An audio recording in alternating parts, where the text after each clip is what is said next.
အားလုံးပဲမင်္ဂလာပါ။ဒါလေးကတော့တစ်နေ့ခရီးလေးပေါ့နော်မိသားစု family တွားထားတဲ့ခရီးစဉ်လေးဖြစ်ပါတယ်။ဒါကတော့လမ်းခုလက်မှာ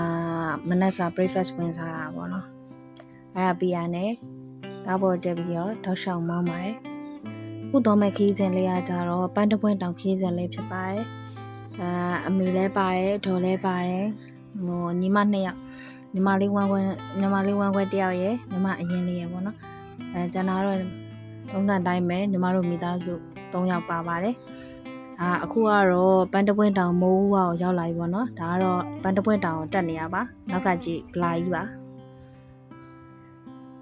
ဒါကတော့ညီမလေးတွေနဲ့ပေါ့နော်အဲ့ဒါနောက်က2ယောက်ကမပဲတွေပါ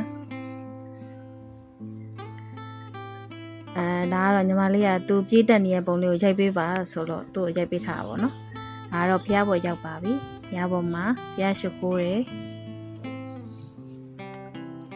ဒါကတော့ဆက်စုနေရပါတော့ထုံစံတိုင်းထဲတွေကိုကြည့်တယ်သူကဆက်စုတယ်ပြီးတော့မေမေဖျားပတ်တယ်ပေါ့နော်မေမေကတော့ဖျားကိုပတ်တယ်နောက်ကလည်းလက်ရိုက်ပေးရလို့ရိုက်ပေးပါတယ်ဒါကတော့ဖျားပေါ်ကနေပြန်ဆင်းလာပါပြီပေါ့နော်ဖျားပေါ်နေပြန်ဆင်းလာပြီလူတွေကလည်းပိတ်ရက်ဆိုတဲ့ခါကျတော့လူတွေကအများများတယ်ပေါ့နော်အဲ့ရက်မှာလေဒါကတော့အနောက်ကမပဲအုပ်စုပါကျမနဲ့မပဲအုပ်စုပါနော်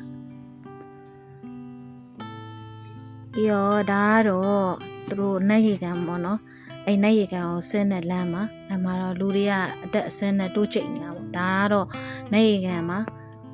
သူတို့ရဲ့ပန်းတပွင့်တောင်ရဲ့နတ်ရေကန်ပေါ့နော်အရင်ကြီးတော့မကြည်ပါဘူးရေလည်းသိပ်မရှိဘူးပေါ့နော်ဒါပေမဲ့တော့ဆူတောင်းပြည့်တယ်ဆိုလို့ဆူတောင်းခဲ့ပါတယ်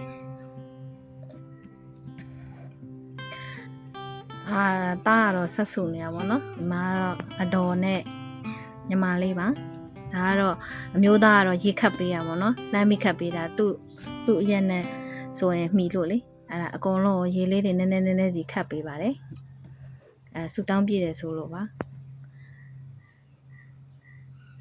ပြီးတော့ပြန်လာပါတယ်အပေါ်ပြန်တက်ပါတယ်ပေါ်ပြန်တက်လာတဲ့တောက်လျှောက်မှာလည်းဘေးမှာဖျားလေးတွေရှိရဲ့အဲ့ဒါကိုအတော်ကပြောပြနေတာဖျားလေးတွေရှိတယ်တဲ့ဇလန်းလေးကတော့ဒါပါပဲကွယ်ကျေးဇူးတင်ပါတယ်